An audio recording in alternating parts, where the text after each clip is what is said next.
Welcome to Running for Real, a global community with a shared love and curiosity for running. Together we reconnect with the reasons why we love to run and discover ways it helps us become better people. Whether it's the quiet moments of a morning run while the rest of the world still sleeps, or befriending the strangers next to you at the start line of a race, we are here to connect with others who see running as the common thread that weaves our lives together. Come join me, Tina Muir, as I talk with people from all walks of life, united by a love of running. Hello, my friends. Welcome to episode 371 of the Running for Real podcast. Thank you for joining me today. I'm excited that you are here and excited to talk to my guest today that you get to join us for this conversation. This is something a bit different. And I absolutely loved my conversation with Mylo Choy, which you are going to get to hear in a minute. I think Mylo has the most beautiful, introspective, thoughtful, intentional spirit and heart. And I really enjoyed this conversation, and I think you are going to too. So we are going to talk about their book, Middle Distance, which is a graphic memoir. And a graphic memoir, you're wondering, what does that mean? Don't worry, we are going to go into that in this episode. And I really look forward to seeing what comes from Mylo in the future. They were a Tracksmith 2022 fellow. This is their first book, and I cannot wait to see what comes in the future. There's going to be a lot in here for you to learn from, listen to, and just resonate with. Mylo also throws the conversation back towards me at times to ask my thoughts on things, and I really love when conversations take that turn. I also want to remind you there are many upcoming events, and Mylo will be in New York as well, so be sure to go follow along if you are interested in that. But beyond that, I will be in Chicago, I will be in Toronto, I will be in New York and at CIM for all of those marathons, working with the sustainability teams on pushing sustainability movement forward. And if you are going to be at any of those, I hope you will let me know. Also, the best way to stay in touch is going to runningforreal.com, and you can sign up for the newsletter, and I will keep you up to date with what is happening and when it is happening. So without any further ado, let's go meet Mylo Choy. Friends, it is that time of year, the best time of year for runners. We get to enjoy the time as the weather cools, as we can get outside and make the most of working our way through the humid, hot summer, getting to the best part of the year. One thing I want to remind you though, this time of year, often runners forget to remain hydrated. We think, oh, the weather's cooling off, I don't need to think about that anymore. And that's just not true. Regardless of whether you're a heavy sweater, a light sweater, or anywhere in between, you need to make sure your electrolytes are staying well topped up because you are a runner and you are sweating. If you're not sure if you're a heavy or a light sweater, definitely go use that fuel and hydration planner that I will give you a link to in the show notes. It is free by Precision. You don't have to use Precision products to use it. I definitely encourage you to go check that out. But I want to remind you this time of year, we got to continue being on our hydration. It's going to help your body recover. It's typically used by athletes to stay hydrated and recover faster after intense exercise. So if you have a goal race, you don't want to let it slip out of your hands now by not taking care of your hydration when you've done so well all summer. I love the pH 1500, but you may find one of the other strengths works better for you. As a friend of mine, you can use code Tina Sent Me to get yourself 15% off. That's code Tina Sent Me, and that applies to the hydration, that applies to the gels, and all the other things that I have talked about and used in my races this year. So go to precisionhydration.com and use code Tina Sent Me.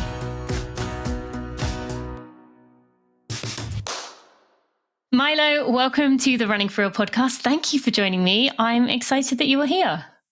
Oh, I'm very excited to be here. Thank you so much for having me.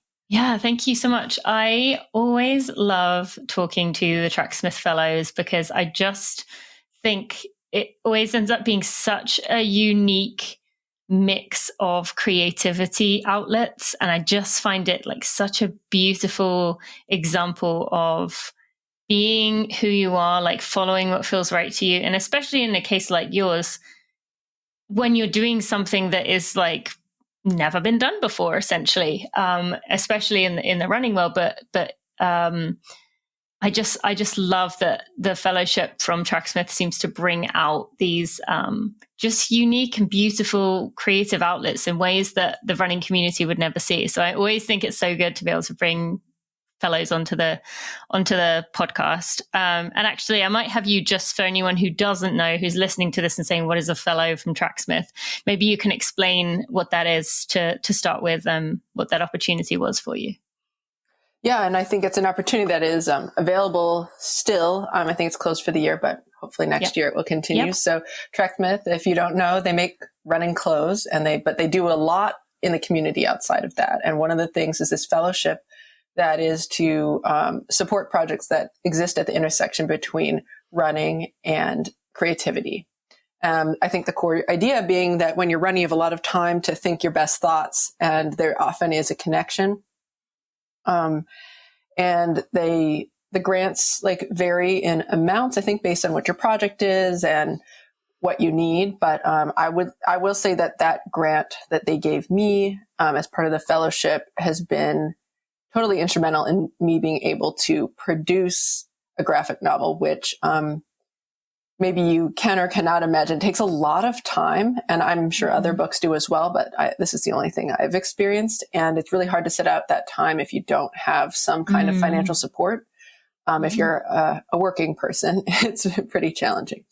So yes, it was super helpful. I feel like it's opened so many doors for me. So that's my plug also for people who might be nervous to apply. I would also say I had no previous publishing accolades or anything like that. And I've noticed their goal is to kind of shine a light on people who haven't had that opportunity yet. And so it really could be for you, especially if you think it's not for you. I mean, I almost didn't submit my application because I thought, surely this is not for me. So wow. Thank you for saying that, because I think that is exactly right. And there's probably many people who just heard that and they were like, no.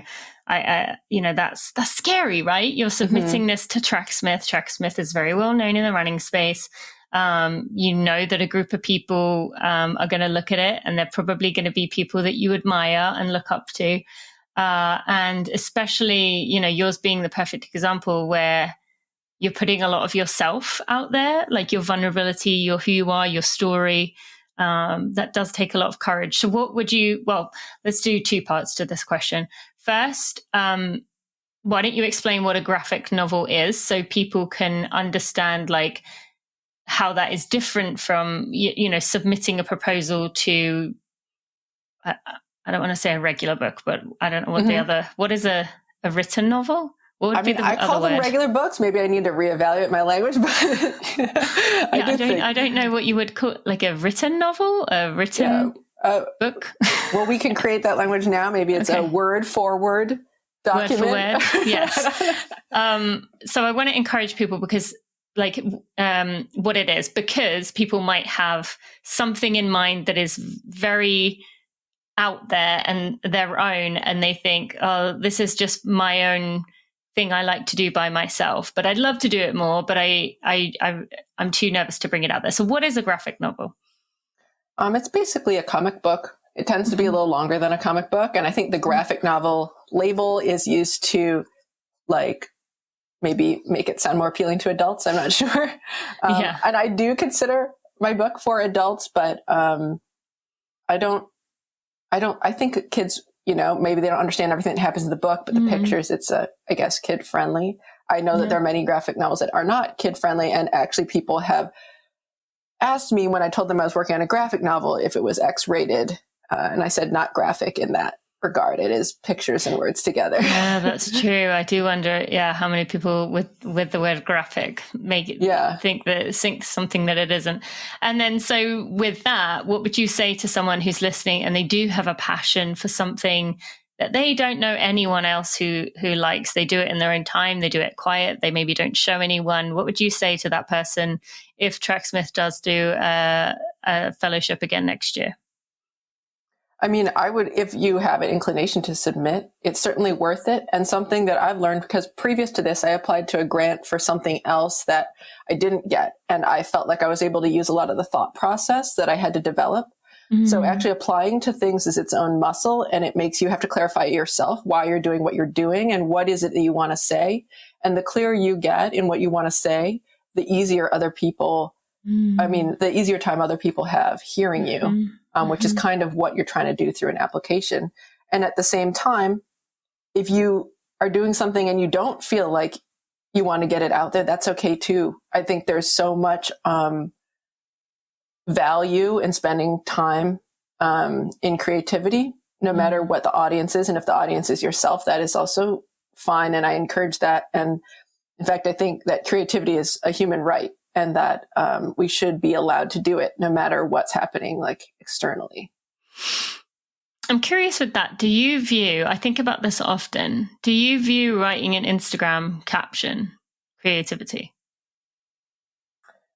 When I do it, I guess I don't think of it that way, but I know people bring artistry to it. I think it depends on your relationship with it.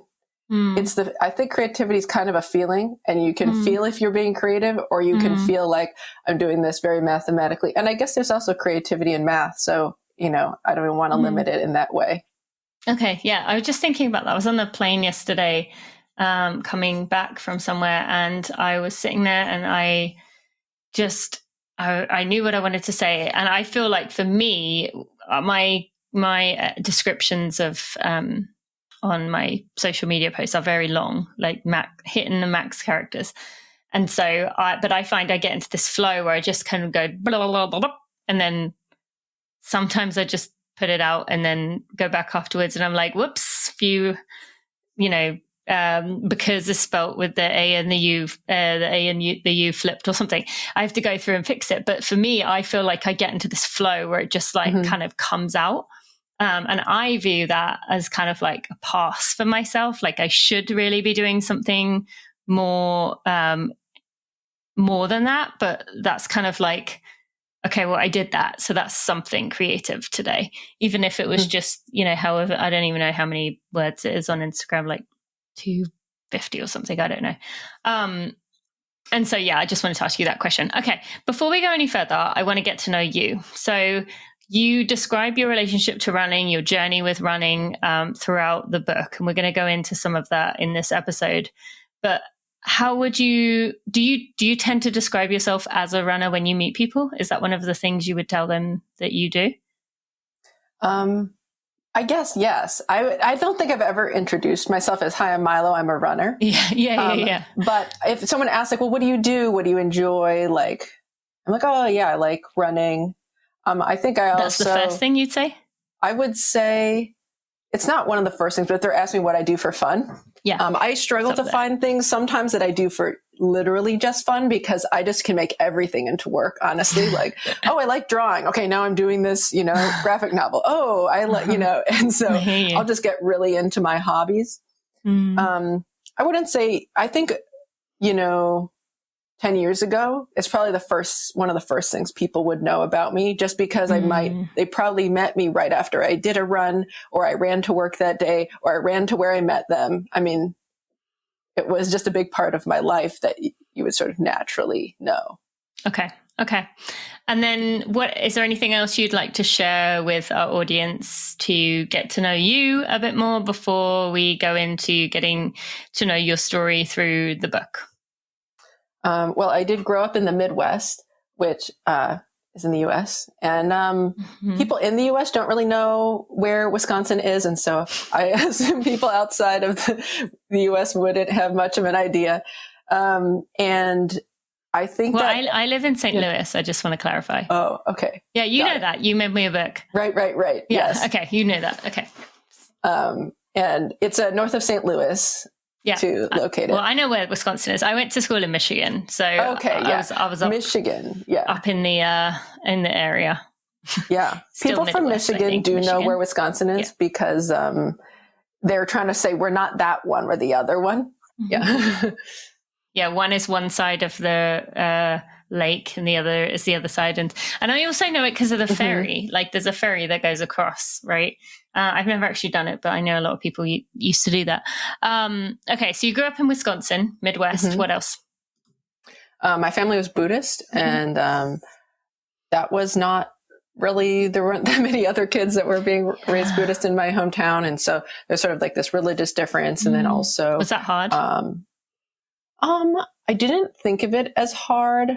I think in high school I was getting frustrated because a lot of the English classes will require you to identify Christ symbolism for your essays, and I didn't have any context for it. And so I felt like I was set up to not do well in those classes.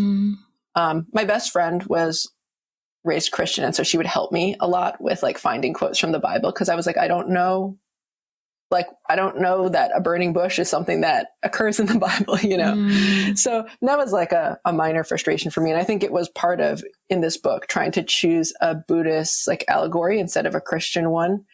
Not that it's not a huge statement, but I just thought, if anybody Buddhist reads this, it's just going to be a lot more comfortable in a way, or just feel like you're using something that you understand as a reference point. Because I think that's so much of why literature, has these like Christ solutions. It's to really get someone to understand the emotional impact of something that they already have a relationship with, to try to, really touch people's hearts. Yeah. Wow. Yeah. Well, thank you for sharing that. And, I honestly don't know if I've ever spoken to anyone who was raised Buddhist here in the US. So, I can imagine, I'm trying to think, definitely not on this podcast. I'm not really a religious person in any sense of the word, but Buddhism has always been the religion that like has interested me the most, that I felt like most connected to. But I can't imagine like coming up as a middle schooler, high schooler, with everyone, being the kind of the way things are being pushed on you in many ways, and not really given that choice. And coming from England, I find it hard to imagine that experience, because we just don't really talk about religion in public spaces, or didn't when I was growing up. And thank you for sharing that piece of you, because obviously that did have a big impact in the way you view the world and who you are today. So is there anything else you want to share with that, or anything else about who Mylo is? Yeah, it's always hard to encompass, but I do feel like I don't have much more to say about myself in a certain sense, but I'm open to questions. Yes, well, let's get to it then. So, Middle Distance, a graphic memoir. If you were fellow in 2022, was this something that you were already working through during the pandemic? When did you begin to pull this together? Well, there's sort of a short and long answer. I'll give the long one, I guess. I had always wanted to do a graphic novel, and this has been since like 2010. And I had always done fine art up until that point and not comics. And I chose to start developing my ability in comics by doing like a weekly comic to sort of get a style going. And by the time I got the style going, I was busy with other things. And I thought, okay, when I'm 50, I'm going to do this book. It'll probably take me, a bunch of years, because I had a specific book in mind. But then I saw the opportunity with Tracksmith, and it made me think, actually, I do have something to say about running that is important to me. And so I proposed like a 30-page story. And it kind of took a life of its own, in that first I did get the fellowship, and I had, Lee and others at Tracksmith encouraging me. And then I got the publisher, and they sort of said, we will publish any length, but if it's longer, it is a little better. And I thought, actually, there's a lot more I could say. And so I leaned into expanding things. And I tend to say not enough. That's my issue. Like all of the editing was adding, not taking away, which I think does. And I do talk about in the book how it's hard for me to share. Yes. And I felt that process of sharing was something I was very engaged with during the making of the book, and that struggle was very present. So I still have the other book that I really want to do, but this was such a good experience in it. I think that contained topic of running, which has been a common thread throughout my life, was the perfect, first book topic in a sense for me. And I think I wanted to do a topic that, why I was excited about it is because I always create art for like the inner child of the adult. And so by addressing something that I started when I was very young, or even had an interest in from like very, very young, I'm able to connect the adult to the child, which is I'm always searching for, I guess. And I think, the next book will be the same, but not about running as much, probably.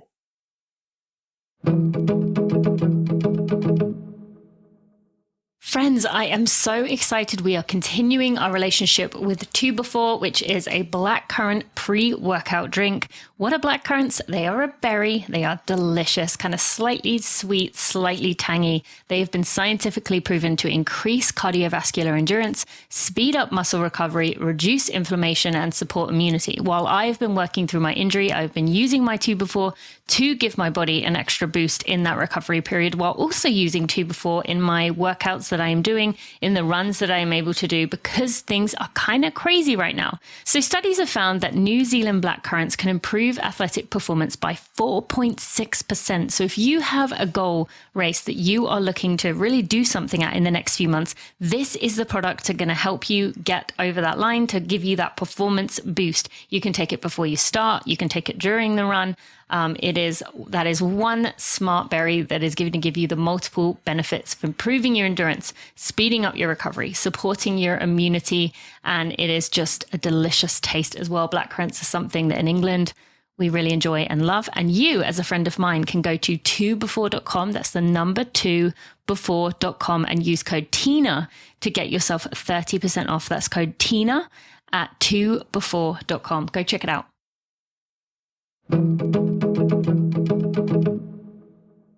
I do want to hear more about the running side of it, but I want to pull on that for a second there. You said about connecting to your inner child. This is something I have been fascinated with over the last 2 or 3 years, of just finding ways to find play. I had a really good conversation with my co-author Zoe and Jonathan Levitt on his podcast for the long run about play, and how they were asking me how I get to a point. I have got to a point where I do see play as such a critical piece. And same reason you mentioned, for me, it's about that inner child. Like, I use the example of when I'm taking my kids to the playground, when I see the monkey bars, I jump up and do the monkey bars, even though it really hurts my hands. And I can't figure out why, as an adult, it hurts so much more. I guess it must just be the weight of you or something. That is actually true. Like, I'm like, it didn't hurt like this when I was a kid. Like, why are my like palms or my, what's it called?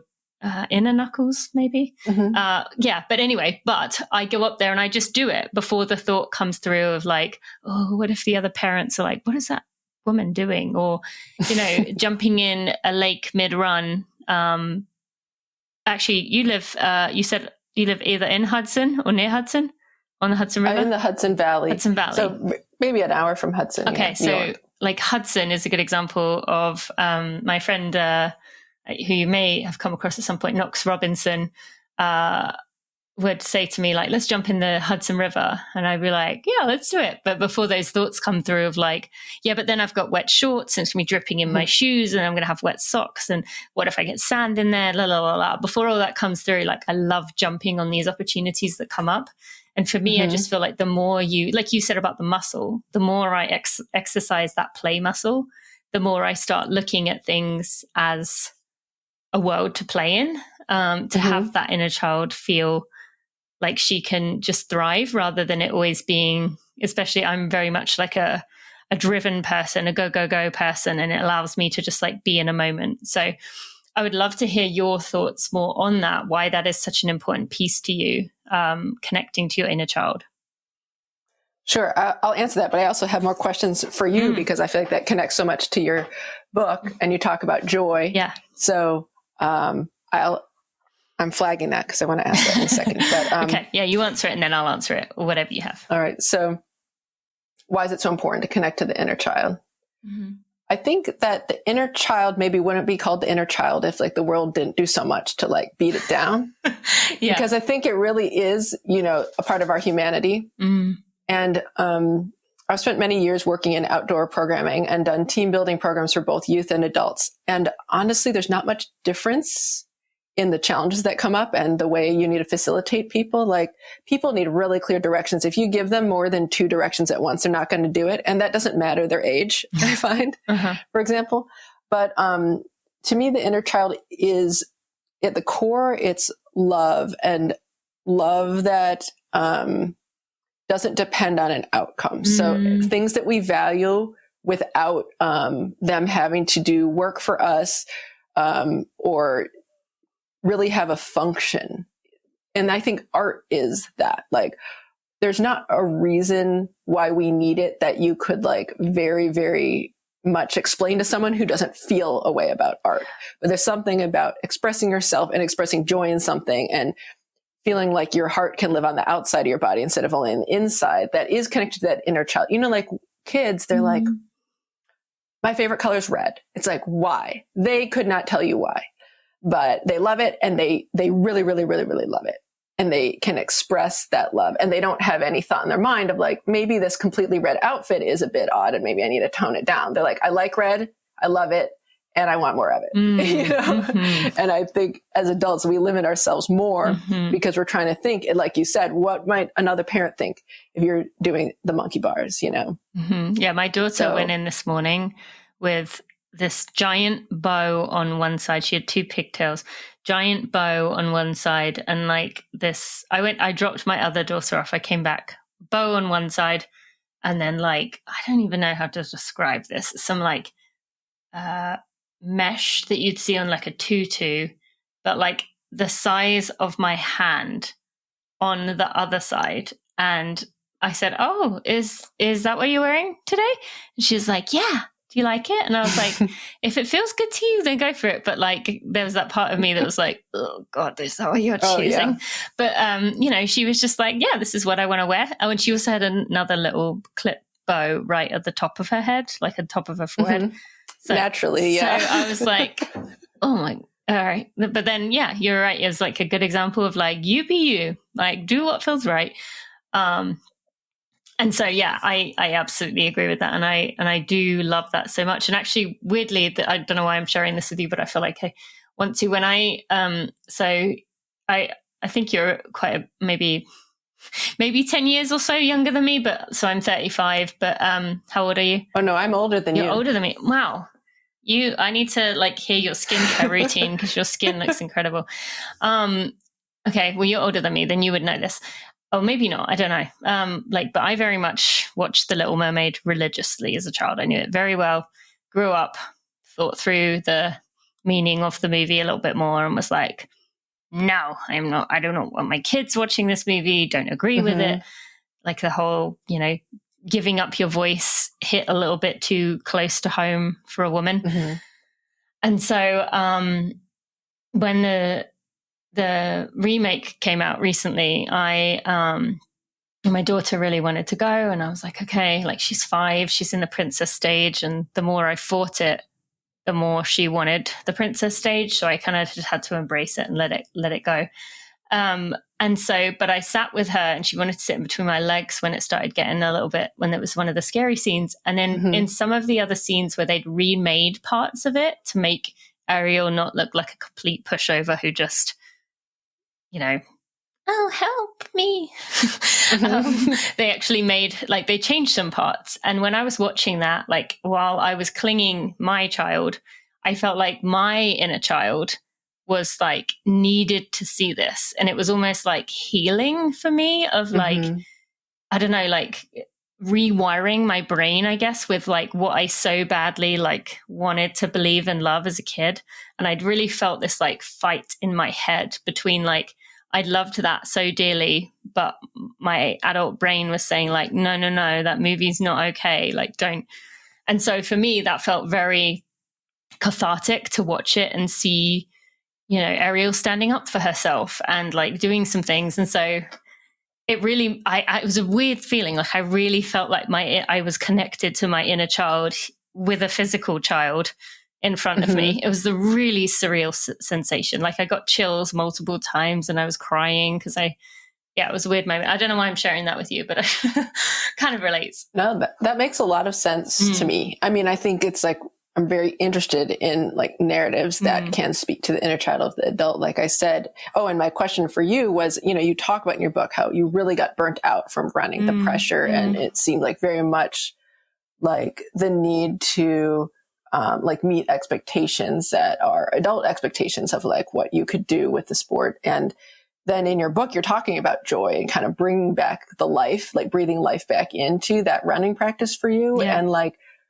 I guess my wondering is, how do you take something that was such an extreme, in terms of the stress and the challenge just emotionally of doing it, and actually bring back joy to it rather than just finding another place to put it? Like, instead of trying to heal the thing, like it could have been easier to find something else. Yeah. Like how did you make that transition? I mean, in some ways, I think you're giving me more credit than I deserve, because I do think some of that pressure on myself has just shifted to something else, being right now the book of like, that hustle mentality that I'm had to work so hard to get away from in my running, of like harder is better, more is better, skinnier is better, all of that stuff I worked through, and I'll talk about that in a second. But I do feel like in some ways, if I'm honest with myself, I have shifted it to be, how can I be successful in other ways? So I don't feel like I've completely worked through it, but I am aware now of when something like that, when I can feel that happening. Like with the book, for example, a really good friend of mine, Martinus Evans, who wrote the book, Slow AF Run Club, he said to me, called me 2 weeks before the book came out, and he's like, Tina, you have to come up with what you want out of this book. Like, if you are just looking at sales, you are going to drive yourself crazy, and you are about to jump into this step. And so for me, it helped. I like defined what is a success for the book, which for me was kind of like getting it out there, getting people talking about this, and being almost like a check mark in my kind of career path of wanting to be the sustainability and running intersection. And that really helped. But I wouldn't say I'm completely through it. That said, for me, how did I get there with my running? I almost had to counterbalance, which is why there is a lot about guiding and giving back and mentoring and being a part of a community, because I tried to back off and I just couldn't do it. Like I just kept getting back in. Like I'd find ways to be competitive. I would be, let's say, walking to preschool, and I'd be walking and there's someone else on the other side of the street. And then suddenly I'm like racing them walking up the street, and they're not aware that it's a race, but in my head it's a race. Or, I'm out there running in a marathon in Boston, and I'm struggling at mile 11, rather than backing off and saying, let's just enjoy this. You're at mile 11. If you're struggling already, today's not your day. Instead being like, gotta dig in, keep digging, must dig. And so the only way I could get past it was by totally giving myself up and giving to other people through running as a guide, through giving back, through community connecting. So I feel like I needed a counterbalance, like swing the other direction to be able to find center again. Did that answer your question? Oh, yeah. I mean, I think it does. And it seems that it's so much more complicated than just a simple thing of, so I have you connected to this, or how did you get there? And it's like, it's a process. Everything's messy. Nothing's black and white. And I relate to that too. And that when I was really working on the story for the book, at first my narrative was that, I did running, as almost like a drug, and it was bad. And then when I learned to back off and accept that I sometimes couldn't do it, that was good. And then I realized, no, running gave me so much, why. And it's like, we want to just decide. It just feels so much clearer if we know something's good or bad. And really, it's like, how are you using it? There's all these nuances that require self-awareness. And that's when, that's the truth. And it's like a frustrating truth, because we just want the answer, and we don't want to have to self-reflect, and we don't want to be able to have to check in with our body every 2 seconds. We just want to know, this is the workout. I'm going to do this workout, and I don't care how I feel, I hear you. It's confusing, and it is a very humbling experience to go through injury, as you know. many times over. Yeah. Yes. Well, actually, so I'm going through an injury right now. And I just said this morning to my strength training coach, I said, if I just got told, take 6 months off, don't run a step for 6 months, and then everything will be fine, I would do it. I would take it right now. But of course, you don't get that answer. Like occasionally, if you have like a bone injury is a bit more like that. You can kind of have a rough time, do this, then it will heal. But most things don't allow for that simple answer. It is really hard. We as runners want tell me to do this and then I'll do it. Or like, once you do this, then it'll work. Or if you do this, then you won't have this. We struggle with this kind of nuance that there is everywhere. I want to ask you about one thing in, I can't remember if it was I think it was a bio about you. It said you were inspired by nature's ability to offer peace and perspective, which I thought was so beautiful. And as someone who, this feels ridiculous to say because it should be the same, it should be for everyone, but like someone who's like deeply connected to nature, feel that like pull, it just makes me feel at peace at home. I loved what you said there, the perspective, but I would love to hear what that means to you. I think nature, it's like both compassionate and unforgiving, and like you see in the wild, like, animals are just like eating each other. If like, the weather comes in and like this animal just might die. And that just feels very harsh. It feels so unforgiving. And at the same time, you're having a bad day and the weather's just perfect. And you feel the sun on your whole body. And you just feel like there's this deep healing happening. If you are touching the ground, you can feel like the earth breathing, like it's both life and death at once. And that is the nature of life. And I think we try to protect ourselves from those kind of deep truths in a sense, but we're also protecting ourselves against all the healing that the earth has to offer. So I guess that's what I see, is that when you're in touch with the earth, when I've spent a lot of time outside, I'm so much more acceptance of the challenges of life and so much more capacity for joy, because I feel like I'm really living. And I think I worked outside for many years, doing outdoor education. And no matter how hard my day was, and sometimes the day was very hard, dependent on the weather, dependent on my students' moods, I never felt the day was wasted. And I'd like to say no days are wasted, but sometimes I feel like I've wasted my day if I am inside on the computer all day. And I'm always trying to find ways to connect more with nature. Because I think another thing too about nature, and maybe this is also especially true for me as like a transgender and non-binary person, but like nature makes you feel like you are natural as you are. Yeah. And I think there's no mirrors out there. And I find the more I see mirrors, the more I have stress, and the less I see mirrors, the better I feel. And, after a week in the woods, you forgot what you even look like, but you're very connected to your being. And so I think it also has to do with the like increasingly image focused culture we're a part of, and how that removes us actually from nature.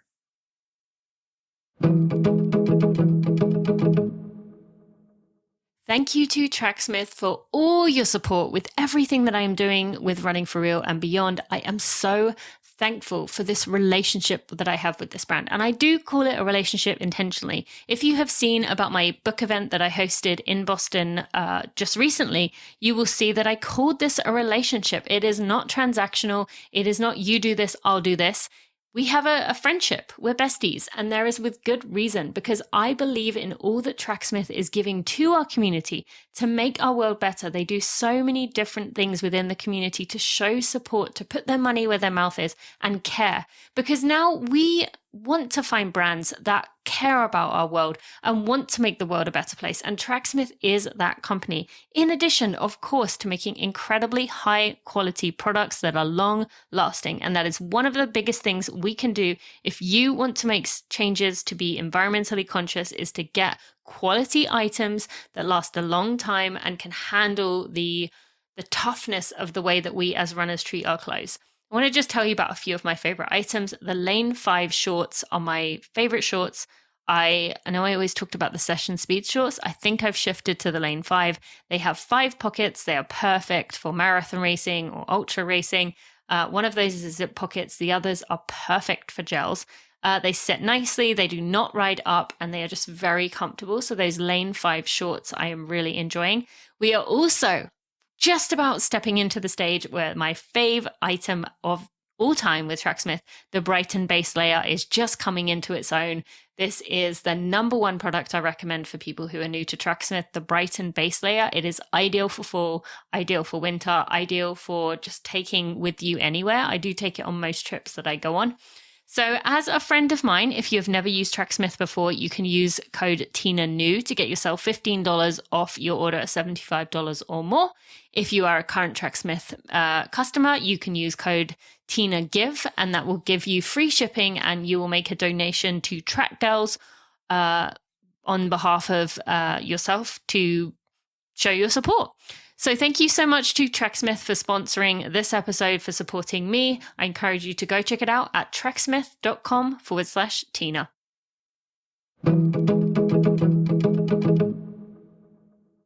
For sure. Yeah, no, I gave up like putting any kind of makeup on or anything to like change. I mean, yes, I'll do my hair, like scrunch it when I've washed it so that it looks like, well, I actually, honestly, even more than looks, it's like feels better. So I have this like very, as you can tell, like curly hair. And when I've washed it and it is like actually how it wants to be with the curls, it feels lighter. Whereas when it's frizzy and curly, it's kind of like gets stuck on things. Anyway, but beyond that, like it was so freeing to let go of all that and be like, you know what, like I am who I am. And if you don't like the look of me, if I don't match what you want me to match, then that's on you. And it was a really freeing thing. And you're absolutely right. We've been, my husband and I have been watching Alone. Have you watched that? Oh, yes. Yeah. So, and you know what bowled me over watching it was each of those people, while some of them were driven by the money and some of them were driven, my favorite woman, what was her name? That woman who was very, she came second. I can't remember her name in the most recent series. I loved her because she was such a like woo-woo, just wanted to be out in nature. Like she was just doing it because she loved the outdoors. But it astounded me that each and every one of them talked about the relationship to the land, talked about nature, talked about like every time they took a life, they would say from an animal, they would say thank you. Like they would kiss it. They would like say how much they appreciated it. And everything for them seemed like they understood this circle of life. They understood and respected nature. They knew, as you said, can be unforgiving, but like also were very, I don't know, I just found it like beautiful seeing all 10 people, the relationship they had to the land. And I guess you'd have to be to go live out in the woods by yourself in Canada for 3 months, which is where the Labrador season was. You have to have some level of desire to be there, I guess. It takes a lot. It was really eye-opening because it was like, God, this is how we should be. And we just get so far removed from that.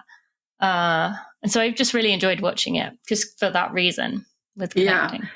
Yeah, and it kind of lets you immerse in that space and see what it's like to do it over a period of time. And maybe at what point is there a limit to it, you know, just like everything else. I mean, it's definitely a great show for people who love to find where is the edge, which I think many runners do. Oh, and another note, just back to the conversation about appearance.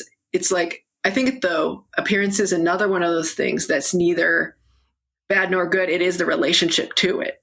So on one hand, I have felt very free being totally removed from my appearance. On the other hand, actually in the past couple of months, I've been like, you know what I'm going to try? I'm going to try hair product. And no one is really going to notice because it doesn't look that different, but it just makes me feel like I have done something for myself or I'm respecting myself. So there's also that. And I could see how for you, you know, like there's a long history of like people having like pretty messed up perspectives on curly hair and what it means and how it can be perceived as like, I think due to colonial thinking. It's unclean. It's unorderly. It is chaotic. It's not organized, you know? And so confronting that and finding a place where you feel confident is also very beautiful. It's just, everything has all this nuance, you know? Yes, and I remember so reading in the book too, somebody, now I can't remember if it was you or Zoe, was talking about how like getting very serious about your training meant you couldn't wear high heels because it would impact your training. It was you. And it's like, it's like that brought you joy, you know? And it's an appearance, but somewhat, I think. At the time, maybe it did, maybe it didn't. But I don't know. Just there's so much to discuss. No,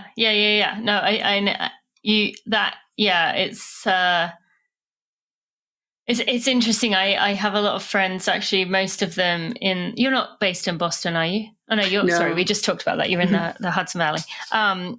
Obviously that's where Tracksmith is, but a lot of people I know in Boston use the kind of and thinking rather than the but or the or.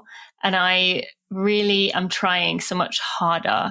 I'm trying very hard right now to get into that mindset of this can be this and this is also this, rather than saying but, because that but thinking is what I often do, of saying it has to be one thing or another, or the one of those items is bad and the other one is good. So it's hard to get out of that mindset of seeing things as like putting things in buckets of good or bad. Even as you said, something like appearance, that is absolutely right. And I appreciate you again making me think with this. I love to like get not called out, but get made aware of the thinking that I do have and how I can keep working on it in my day to day. I want to get back to you. You mentioned it briefly earlier, but you said about how running had allowed you to, or in the book, you showed how running had allowed you to access words, to speak more vulnerably, to share with friends and family things that you hadn't previously been able to. Words as tools for communicating your inner life to your outside world is what you said. Tell us more about how running gave you the ability to do that. It was really that running went away. And so that's how I sort of realized, like basically in the book, I talk about how I was injured for like years. Up until that point, had been running pretty much every day for many, many years. And that's how I sort of realized I was using running to process all my emotions.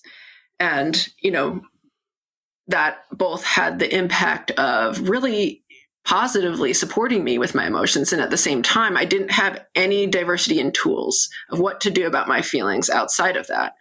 And the big lesson I got from not being able to run, as I was so overwhelmed, I didn't know how to handle really anything, was that I had to talk to somebody, you know, even just to say, I feel weird. I don't know how to talk about anything that's going on, but I don't feel myself and I think I'm upset, or, you know, and stumbling through feeling like a toddler at something when I'm in my late 20s, you know, and how vulnerable that is.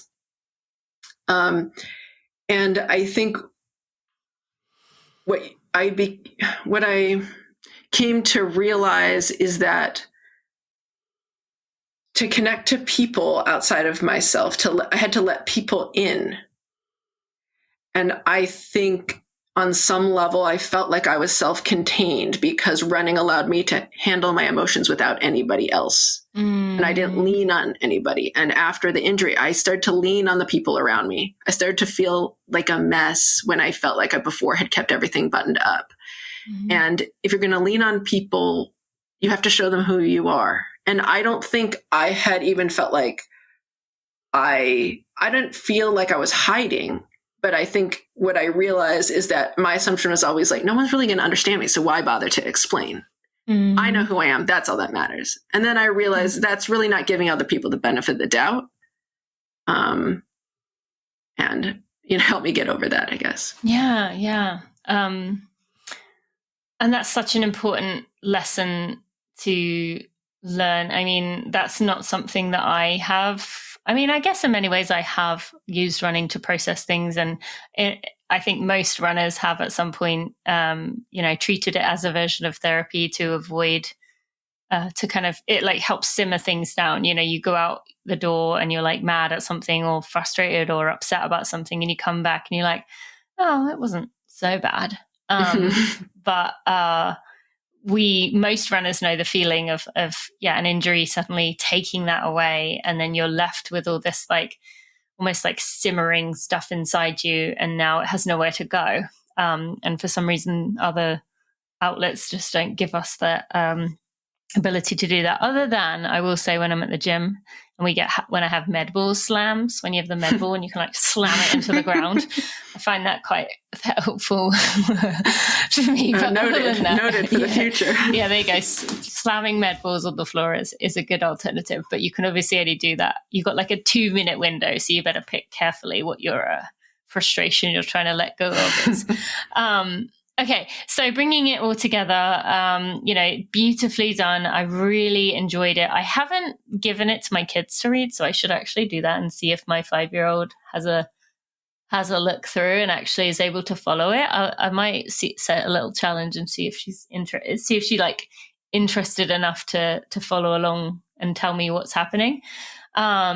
But is there anything else you'd like to say about the opportunity, not necessarily the opportunity, the experience of doing this, of what came out of it for you in terms of how you could process your own journey that you've been on, or just whatever you want to share with us about writing, making middle distance? Well, it was much more of an experience, like a transformative experience for me personally than I thought it would be. And I would imagine, I don't know if you felt similarly in doing your book, because your book is very personal and very vulnerable in a way that a lot of sort of like handbooks on things are very like, here's what you do. And you're like, here's all the questions I still have. Here's all the curiosities. Like, here's the directions I want to lean, which I think is, and it feels true, it feels true in a way that other people can relate to. I think when you start to have to tell your story to other people, or for me, I felt like it made me realize all the things I was kind of brushing by in my own thought process. And that I was doing that partly because I didn't know the answers for myself, or the answers were a little hard to look at. And so what I realized when I was working on it is I can't put this because I know it's not the truth, and I refuse to lie in my book, but I don't actually know what the truth is. And so having to kind of go internal and really find those answers, that was the hardest part. It exhausted me, that part of it. And at the same time, getting to draw, especially towards the end, as I got towards the deadline, like drawing and working on the book, like 8 hours a day outside of my day job as well. It was actually thrilling. I think the part of me that just loves to be exhausted by a run was just loving to be exhausted by the book. So I relate to that same sense of, you can just put it elsewhere. You've got that energy to burn yourself out. And I don't think I completely burned myself out, but I was pretty ragged at the end when I turned it in. And I thought, do I have an addiction to this? Or, I'm like, I would do it again. Of like hitting your end point to where you've run out of gas, essentially. Yeah, like that was enjoyable. But on the other hand, I was great. I was very, I guess, heartened to realize that I really did enjoy working on something like this all day, because I think when you have to keep a day job, in addition to trying to get all your creative projects done, you feel scared, like, well, if I actually get a chance to do this full time, maybe I'll hate it. Maybe my dream isn't real. And so I did feel like this is my dream and it is real, that I really love doing this, and if in the future I could always do this, I would do this. Yeah. I love that. So this has affirmed that for you? Yeah, I did. Okay. I thought maybe I won't like it. I mean, drawing is kind of hard work in a sense. Can be. My 5-year-old is definitely like, art, drawing is a big passion of hers. She loves it. I've seen the other kids in her class drawings, and she definitely like has a talent for it. But that is something I have always really struggled with. And forces me to confront this part of me that I really don't like. Like actually last summer summer before, I was visiting my parents. My mum is good at drawing as well. And her and my daughter were sitting down. Mum's like, oh, let's all draw a vase, like a vase with flowers. And so I started it. And the vase was fine. But then when it came to the flowers, it started to just not look like what I had in my head. And I had this really strong urge to be like, F this, and like rip my piece of paper in half and be like, this is stupid. I'm not doing this, because it like poked that side of me that I remember being a kid and being frustrated with like not being able to do that. But now seeing my daughter like loving it and having a skill for it, it's been very interesting and like beautiful to watch her really just like thrive and be just so in flow when she's drawing. She can sit there for like 45 minutes and just draw. And yeah, so I find it hard to understand what you said about, you know, drawing being hard, but also like for you could sit there and do it for a long time. But I'm getting to see the other side of it, which I'm absolutely loving, because I've only ever really known like the sports side of things. But yeah, so, and actually with her, I've had to find, when she's like, can you draw with me, find other ways to do things that don't leave me frustrated. So for me, a lot of it's like doodling or making like patterns and things like that. So it's been good to rewire in my brain that like, it's not like drawing equals dumb or drawing equals stupid. I don't like this. And be like, hey, how can I make this into something that is challenging, but makes me feel that joy? So that's what I really enjoyed about reading this, was just seeing the passion you showed throughout the books with the words to kind of go along with it. But even if the words weren't there, you could figure out the storyline. So thank you. I this has just been such a gift to have your perspective, that, you know, different way of explaining about running. And I think my listeners are really going to enjoy it. And I definitely will have links in the show notes for everyone to go get a copy. Is there anything else you want to say?